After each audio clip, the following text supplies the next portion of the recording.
नमस्कार, आप देख रहे हैं न्यूज स्केल लाइव, भरोसे की पहचान।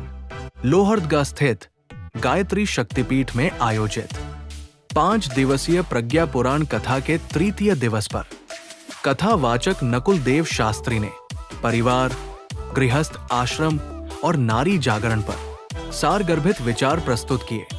उन्होंने कहा, चारों आश्रमों में गृहस्थ आश्रम सर्वोत्तम है और परिवार ही मानव जीवन के सर्वांगीण विकास की आधारशिला है।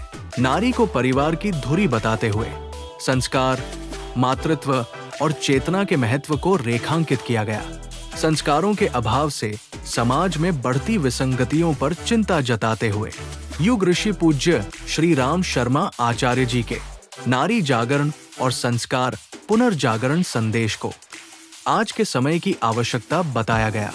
और अब इन प्रेरणादायक विचारों को विस्तार से देखने के लिए बने रहिए हमारे साथ और देखिए पूरी प्रज्ञा पुराण कथा सिर्फ न्यूज स्केल लाइव पर, भरोसे की पहचान। परम पूज्य गुरुदेव श्री राम शर्मा आचार्य जी ने प्रज्ञा पुराण को 4 भागों में लिखा, 4 खंड इसके हैं जी। और 4 खंडों में तृतीय खंड को परिवार खंड कहा है। और परिवार खंड में पूरे परिवार से संबंधित जो है हमारा घर परिवार सुखमय कैसे होगा, परिवार के प्रति किसका क्या उत्तरदायित्व है, हम घर को स्वर्ग कैसे बना सकते हैं, इन बातों पर जो है उस पर विस्तार से चित्रण किया गया। आज कथा में यही बताया गया। परिवार ने, गुरुदेव ने कहा कि गृहस्थ एक तपोवन है, इसमें संयम, सेवा और सहिष्णुता की साधना करनी पड़ती है। तप का मतलब ये नहीं कि बाहर हम निकल गए और वन में जाके तपस्या कर रहे हैं। अगर हम घर में रह करके अपने कर्तव्य का पालन कर रहे हैं, पत्नी का जो कर्तव्य पत्नी कर रही है, पिता का जो कर्तव्य पिता कर रहे हैं, पति का जो कर्तव्य पति कर रहे हैं, पुत्र का जो कर्तव्य पुत्र करे, वो तप है। सबसे बड़ा तप ये है। और कहा गुरुदेव ने कि प्यार और सहकार से भरा परिवार ही धरती का स्वर्ग है। तो आपस में प्यार कैसे होगा जब हम एक दूसरे के लिए सोचेंगे। हम अपने लिए अगर सोचते हैं तो घर में जो है वातावरण बिगड़ता है, स्वार्थ की भावना के कारण मनमुटाव होता है, कलह होता है और परिवार बिखर जाता है। आज समाज में यही हो रहा है। इसलिए गुरुदेव ने कहा, पहले सुविधा दूसरे को, अपनी सुविधा बाद में, अपन पहले दूसरे के लिए सोचे।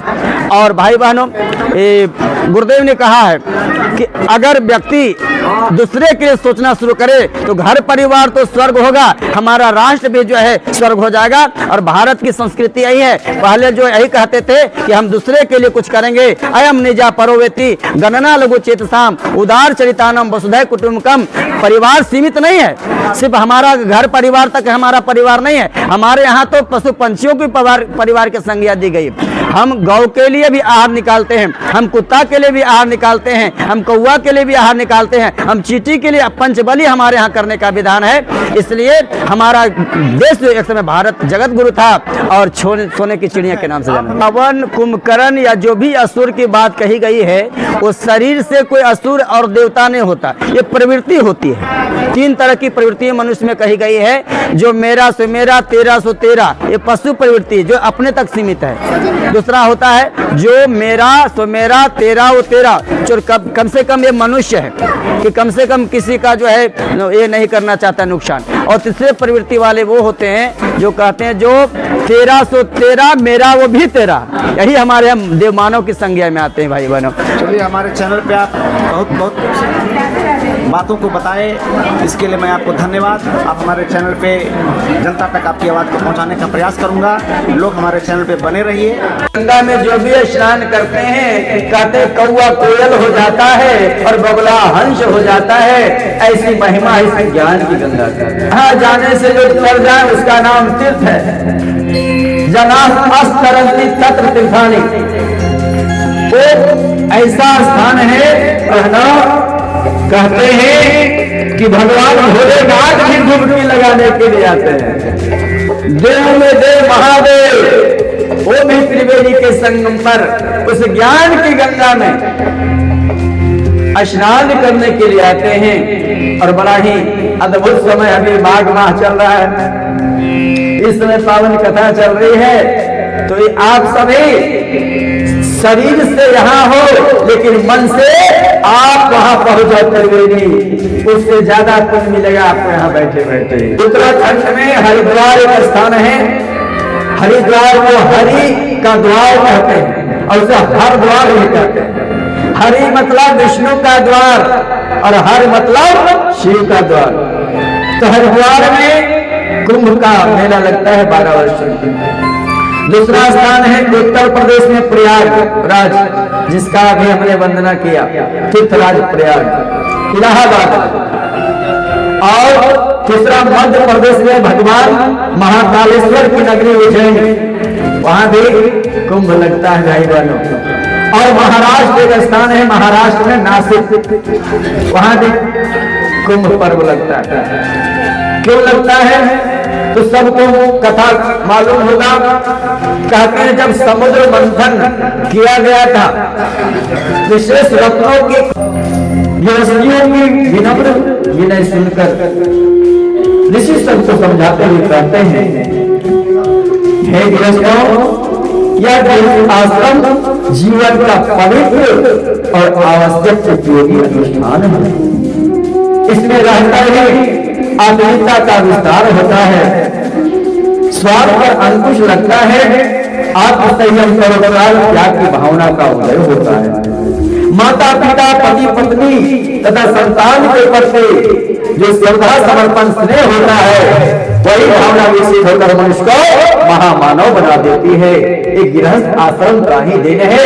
किसी गृहस्थ से महामानव, देवमानव और संत सुधारक पीर पैगंबर उत्पन्न होते भाई बहनों। इसलिए गृहस्थ आश्रम को सर्वश्रेष्ठ आश्रम कहा गया है। धन्य हो गए गृहस्थ आश्रम कहकर धम्म ऋषि ने पुकारा है।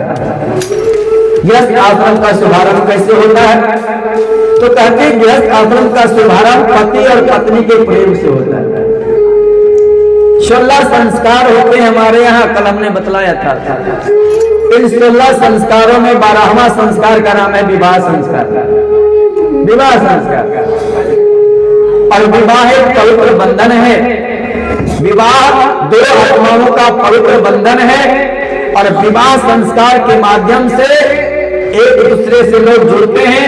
एक नर नारी जो शरीर एक प्राणम भैसामी का संकल्प लेते हैं, हम 2 शरीर एक प्राण बनकर रहेंगे। पति और पत्नी क्या है भाई बहनों, एक गृहस्थ रूपी गाड़ी के 2 पहिए के समान है। अगर गाड़ी की एक पहिया बड़ी हो छोटी हो तो गाड़ी चल सकती है क्या? नहीं चल सकती। इसलिए पति पत्नी को भी समान रूप से मित्र भाव से रहना चाहिए। पानी ग्रहण संस्कार होता है विवाह में, एक दूसरे का हाथ पकड़ते हैं ना, इसका मतलब है हम मित्र बनकर रहेंगे। दोनों का बराबर महत्व है। गृहस्थ गाड़ी को आगे बढ़ाने के लिए पति और पत्नी में प्रेम होना चाहिए, आपस में सामंजस्य होना चाहिए। पति किसे कहते हैं? प और ती से पति बना है। प मीन्स परित्राता, ती मीन्स स्त्री, जो स्त्री की रक्षा करता है उसी का नाम पति है। और पत्नी प अधता नमदुराइनी से पत्नी बना। प का मतलब है पथक, जो अपने पति को सही राह पर ले चले, पथक सही राह दिखाए। जैसे राम भोला को रत्नावली ने सही राह दिखलाया और काम में वासना में लिप्त था राम बोला, लेकिन पत्नी ने समझा दिया रत्नावली ने कि ये हाड़ मान से जितना प्रेम करते हो ये तो नश्वर, एक दिन ये नष्ट हो जाएगा। उतना ही प्रेम, थोड़ा सा प्रेम भगवान राम से कर लो तो तेरा जीवन, मानव जीवन धन्य हो जाएगा और तेरे साथ मैं भी गौरवान्वित हो जाऊंगी। कौन जो धर्म पत्नी थी, पति को राम बोला से संत शिरोमणि गोस्वामी तुलसीदास बना दिया। और एक कलुआ, एक काला कलुटा, इतना मूर्ख, इतना मूर्ख, इतना मूर्ख कि जिस गाड़ी पे बैठा था उसी को काट रहा था, जिस पर बैठा उसी को काट रहा था। विद्वत्मा बड़े ज्ञानी अपने आप को अहंकार, मैं बहुत ज्ञानी हूं समझ रहे थे और कहते हैं छल से पंडितों ने उसे मूर्ख के साथ उसका विवाह करवा दिया, है ना। जब पता चला विद्वत्मा के हमारा पति मूर्ख है तो उन्होंने कहा देखिए अब अग्नि की साक्षी में मैं संकल्प ले चुकी हूँ कि जीवन भर जीवन में सात जन्म भर कई जन्मों तक 7 जन्म तक इस निभाऊंगा। लेकिन आप अशिक्षित हो, आप पढ़ाई करो, आप पढ़ कर ज्ञान प्राप्त करके आइए। और ज्ञान दे दिया, उनको थोड़ा सा धक्का लगा लेकिन वो निकल गए ज्ञान प्राप्ति के लिए।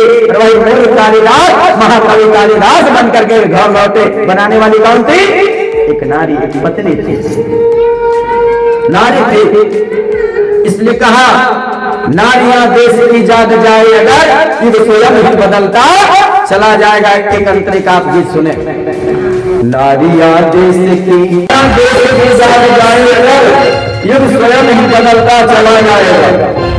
हाँ, किसी सदी को नारी सदी कहा है। और जब से माता जी ने 21वीं सदी को नारी सदी के रूप में घोषणा किया है, तब से क्या हो रहा है? लेंगे क्या?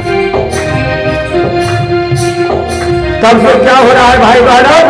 हमारी बहनें माताएं पुरुष से भी आगे निकल रही हैं। अब पुरुष के साथ कंधे से कंधे मिलाकर चल रही है और हर क्षेत्र में नारी आगे है ना? हर क्षेत्र में आगे है।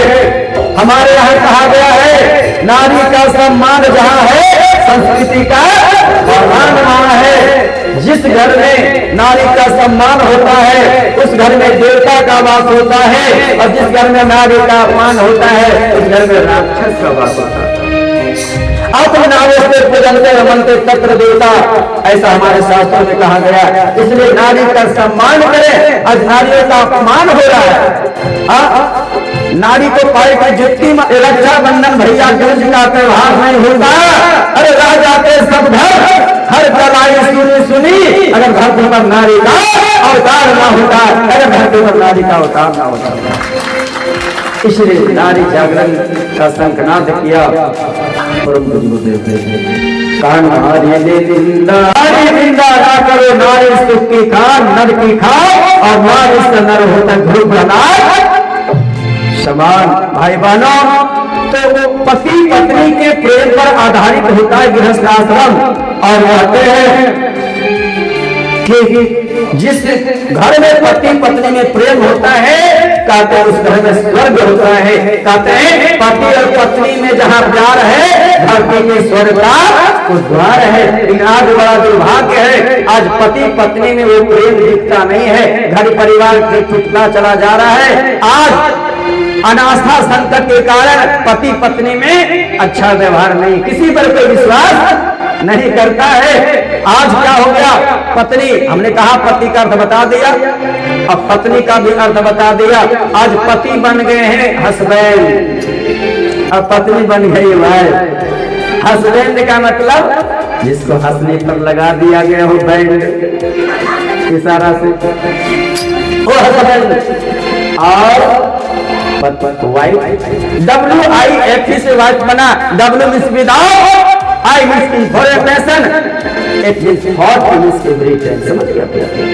बिना इंफॉर्मेशन के जो लड़ती रहे वही वाइफ। जो पति का चौपट कर दे लाइफ, उसका नाम है वाइफ। अभी के समय में, अब सबकी बात नहीं करता, आप लोग नहीं कह रहा, दूसरी जगह की बात कर रहा। अब पति का अर्थ और बतलाया किसी ने, कहा जो पत्नी पर अति कर दे वो पति। आज कैसे पति? हाँ? और पत्नी जो पति पर हर समय तनी रहे वो पत्नी। हमारे यहाँ धर्म पत्नी, पति को परमेश्वर माना जाता था, और गृहस्थ आश्रम हमारा जो है खुशियों से भरा होता था। गुरुदेव ने कहा कि स्वर्ग और नरक की जो कल्पना है वो बाहर नहीं है, वो हमारे यहाँ। हम चाहें कि माताएं चाहे तो घर को स्वर्ग बना सकती है, और माँ चाहे तो घर को नरक बना सकती है। स्वर्ग की परिभाषा गुरुदेव ने क्या दिया? गुरुदेव का जो सपना है ये कथा का जो उद्देश्य है कि मनुष्य में देवत्व का उदय हो और धरती पर स्वर्ग का अवतरण हो। तो धरती पर स्वर्ग कैसे आएगा? तो कहा पिता पुत्र पति पत्नी भाई, भाई में हो प्यार जहाँ, देवरानी जेठानी में हो प्रेम प्रभाव जहाँ, विश्वास और भाग में कभी नहीं टकराव रहा। ऐसे परिवार बना करके घर घर में स्वर्ग बुलाना है। धरती में रहने वालों धरती को स्वर्ग बनाना है। स्वर्ग जगह कहीं ऊपर तो उसको ऊपर लाना है।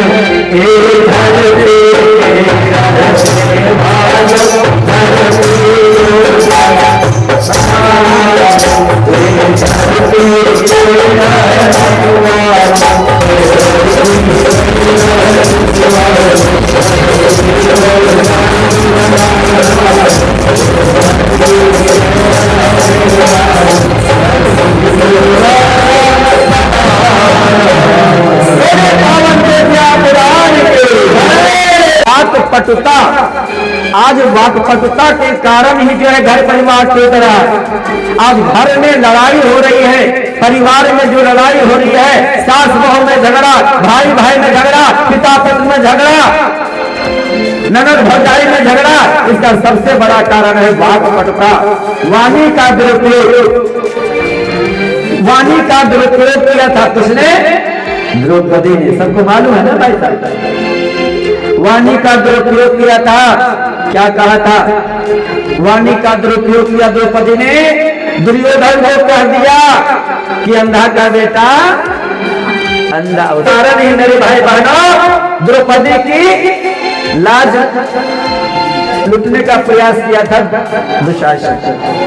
शीर हरण द्रौपदी का इसीलिए हुआ था, इस वाणी का गलत प्रयोग के कारण। इसलिए वाणी को जो है सोच समझ कर निकालो। वाणी ऐसी बोलिए मन का आपा खोल, और शीतल करे आप शीतल हो। बहुत लोग कहते हैं पंडित जी कोई मंत्र है अपने पति को बस में करना, अपने सास को बस में करना, कहते हैं ना। तो आज ये मंत्र देने वाला हूं। कितने लोग लेना चाहते हैं? हाथ ऊपर करिए। क्या बात है, एक बार ताली बजाइए अपने लिए। जय हो।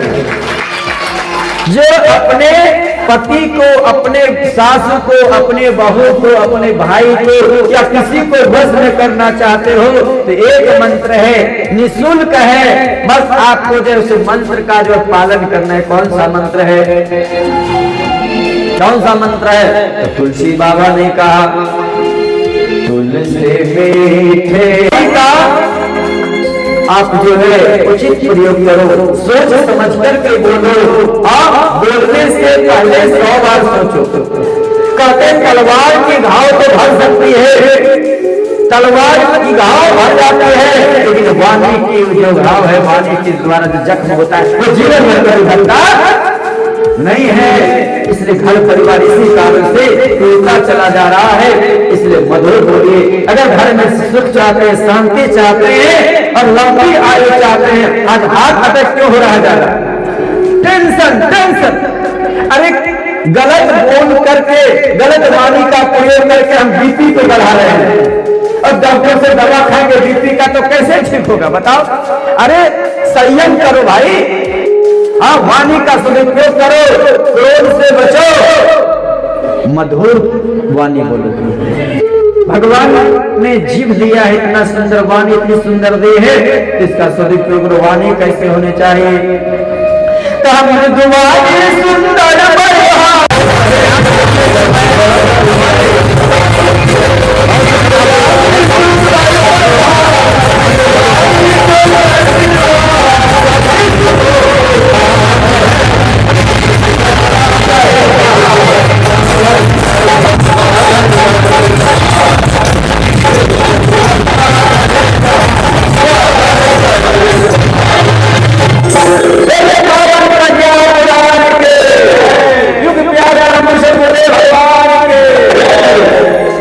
पहुंचा तुलाधार वैश्य ने कहा आइए तपस्वी जी। अरे आप कहीं जानने के लिए आ रहे हैं ना कि आपने जो पंछी को जलाया वो महिला कैसे जान गई?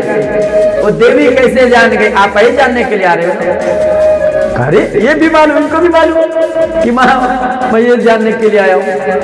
कहा आप कौन सी विद्या पढ़े हो? आपको कैसे मालूम हुआ कि मैं पंछी को?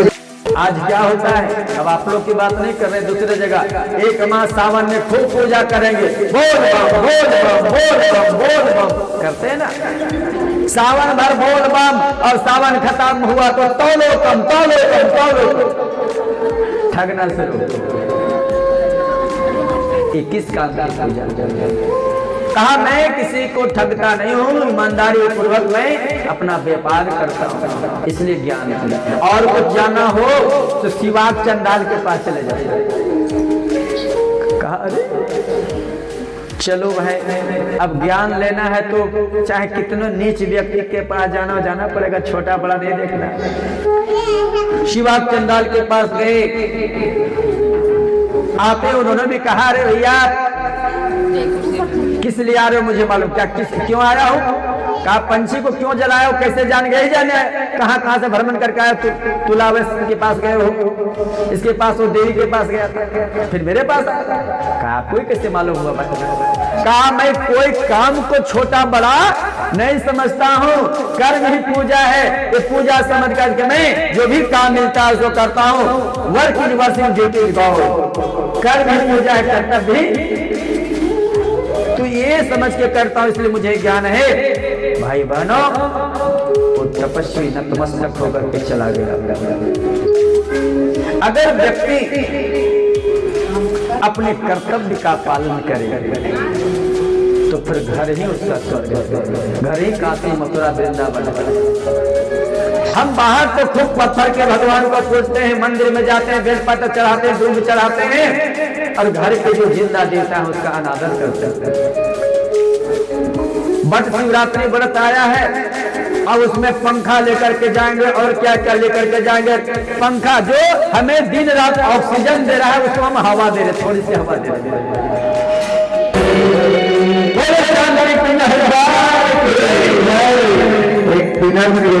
स्वार्थ की भावना आती है, जिस परिवार में जिस सदस्य में स्वार्थ की भावना आती है तो वहां कलह झगड़ा प्रारंभ हो जाते हैं और घर नरक बन जाता है। प्रेम भाईचारा अपना तो सब खत्म हो जाता है। एक बार क्या हुआ, एक मुखिया जी थे, बड़ा सुंदर कहानी है, आप सुनेंगे, दृष्टांत को ध्यान से सुने। एक मुखिया जी थे, मुखिया जी के यहाँ जब कोई झगड़ा होता था गांव में तो मुखिया जी इसका समाधान करते थे। एक बार मुखिया जी के घर में झगड़ा हो गया, अब गांव वाले सोचने लगे कि हम लोगों के यहाँ जब कुछ होता है, विवाद होता है, समाधान करने मुखिया जी आते हैं ना। अब मुखिया जी के यहाँ भी विवाद हुआ तो कौन जाएगा? गांव वाले ने कहा चलो हम लोग भी चलते हैं, कुछ लोग चलते हैं और देखते हैं क्या मामला है, विचार विमर्श करके मामला सुलझाया जाएगा। अब कुछ गांव वाले जब गए ना तो मुखिया जी की नजर पड़ गई कि अरे गांव वाले आ रहे हैं, प्रतिष्ठा की बात है। पत्नी से कहा देवी शांत हो जाओ, देखो गांव वाले आए हैं, अगर लड़ते झगड़ते अब लोगों को देवी की प्रतिष्ठा तमाम हो जाएगा। अच्छा, पत्नी ने मौत धारण कर लिया।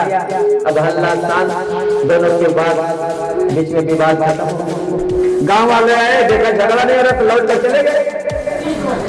पत्नी ने कहा, पति ने पत्नी से कहा कि देवी अब हम लोग को झगड़ा नहीं करना है। क्यों? देखो आज झगड़ा करते गांव वाले आ गए और झगड़ा करते अगर पकड़ लेते तो हम लोग को इज्जत नहीं करते, सम्मान नहीं करते, प्रतिष्ठा चले जाते। आज के बाद झगड़ा नहीं करना। कहा ठीक है। कहा भूख लग रही है, कुछ नाश्ता बना कर नाश्ता करो। क्या खाओ? कहा थोड़ा पकवान बना लो, पकवान खाने का मन। तो पहले से लाया हुआ सामान था मैदा, चीनी और रिफाइंड। क्या बनेगा? पुआ बनेगा। मैदा, चीनी, रिफाइंड, इसका पुआ बनेगा। और कहा यही बना लो। अब थोड़ा सामान था, पत्नी ने बनाना प्रारंभ किया तो गिनती से 9 पुआ बना। कितना? 9 पुआ। अब व्यक्ति हैं 2, पुआ बना 9। बंटवारा कैसे हो?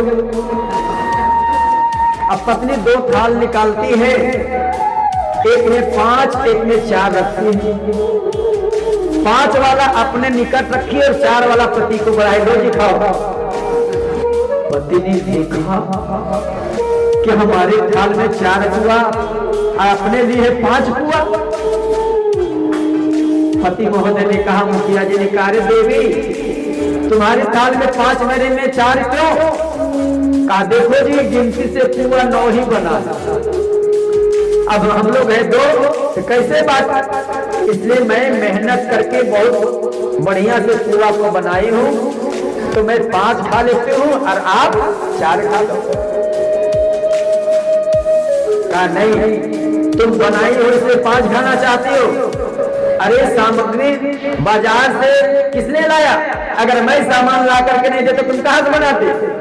इसलिए ऐसा करो, तुम जो है 4 खा लो, मुझे 5 खिला दो।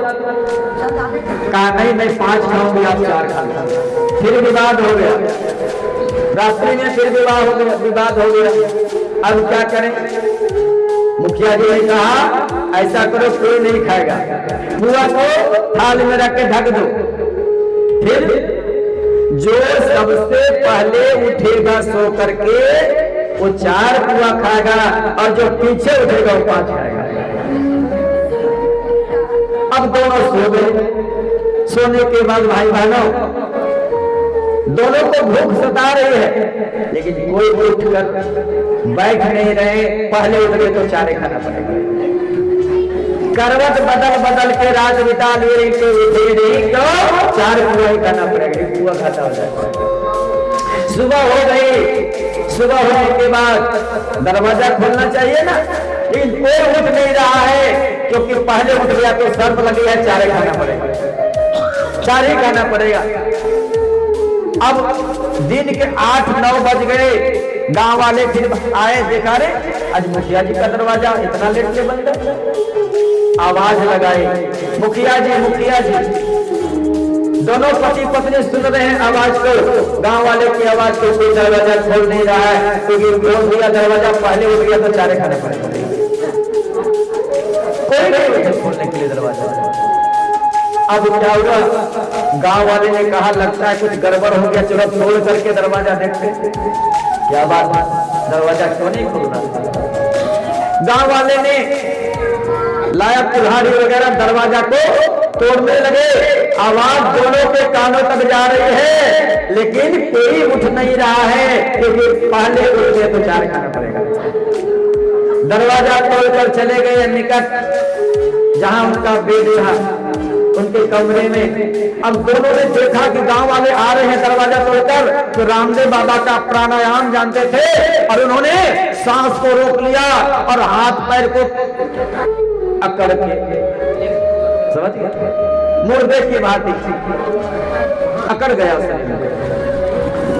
अब कोई गांव वाले निकट आ गए, लेकिन कोई उठकर दरवाजा नहीं खोल रहा है। पहले उठ गए तो 4 खाना पड़ेगा।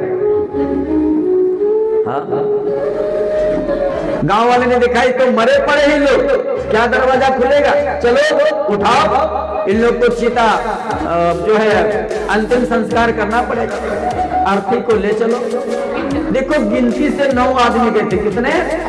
संजोग है, कभी कभी ऐसे होता है, संजोग से 9 आदमी गए थे। तो कहा 4-4 आदमी एक खटिया, कुछ नहीं करना है, उठा के ले चलो, घर में कोई है नहीं।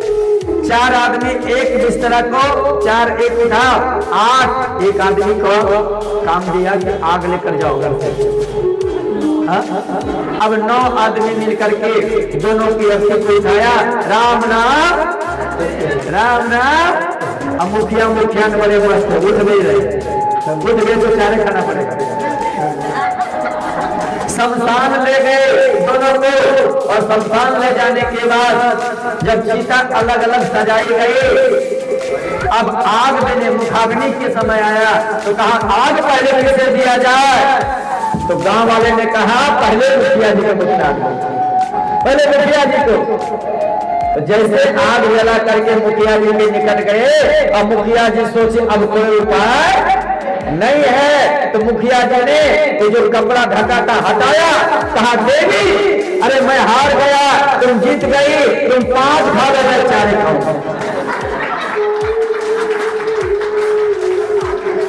अब जब 9 व्यक्ति गए थे ना अंतिम संस्कार के लिए, तो ये 9 व्यक्ति सोचने लगे कि भूत बन गया, प्रेत बन गया, कह रहा है 5 आदमी तुम खाओ 4 तुम नहीं खाओ। लगे भागने, बिना अंतिम संस्कार के भागने लगे, भागते भागते पहुंच गए गांव।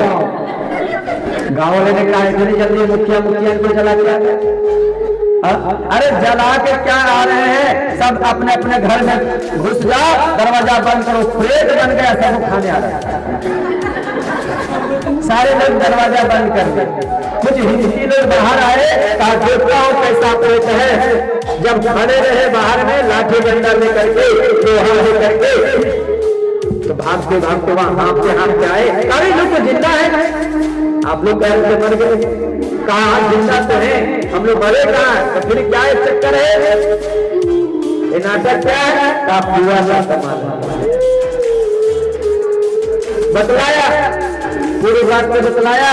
अब कहा हमने 9 लोगों को परेशान किया है, इसलिए अब जो है वो पुआ हम लोग कोई नहीं खाएंगे, जो 9 व्यक्ति इतना मेहनत किया है, हम लोगों को जीते जीते अर्पण खाया है, वही जगह पुआ बाटी खाया। जब गांव वाले वहां गए, दरवाजा खुला था ना, टूट गया था, तो वहां देखा एक अफसर पहुंचे हुए डीओजी साहब। अब वो पुआ वो है गांव वाले के मुख में ले गया, वो ब्रह्मजोनार कर लिए थे, समझ। ये कहानी जो है हमारे घर परिवार के लिए इतना शानदार है, इसको समझ में आ जाए, ताकि जिस घर में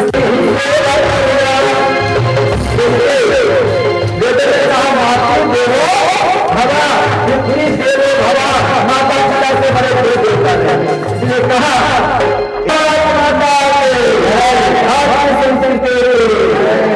जिस घर की बात जाए मानी, उस घर में कभी ना आए कोई, है ना। टेप निकाला, छेंच न पाई किया, और कैंची से काट के सील करके चपोत कर मशीन पर रख दी, सो गई। बहू को जब काम से फुर्सत हुआ, बहू सोने जा रही थी, बहू को भी याद आया कि ससुर जी ने कहा पाजामा गड़बड़ हो गया, ठीक करना है, वो भी छेंच ना कर कट करके सील करके वो भी चपोत के रख दी, वो भी सो गई। उसकी ननद जो थी उसको भी याद आया, पिताजी ने कहा पाजामा गड़बड़ ठीक करना है, कहा अब तो सोना ही है, हमारे ही सहेली की शादी में जाएंगे पिताजी, तो लंबा पाजामा ठीक नहीं लगेगा, शोभा नहीं देगा, चलो इसको ठीक कर लेती हूँ। और उन्होंने भी क्या क्या इंची टाइप से नापा, चेंज काट करके और सील करके चपोत के रख दिया। सुबह होने के बाद जब मास्टर साहब नहाए धोए, सोचे पजामा तो ठीक हुआ नहीं, अब इसी को जो है हम पहन के थोड़ा मोड़ करके पहन लेंगे और काम चला लेंगे। लेकिन जैसे पजामा को पहनने लगे तो पजामा अंडरवियर बन गया। घर में अगर एक दूसरे में तालमेल नहीं है तो हर व्यक्ति की स्थिति वही होती है जो छोटा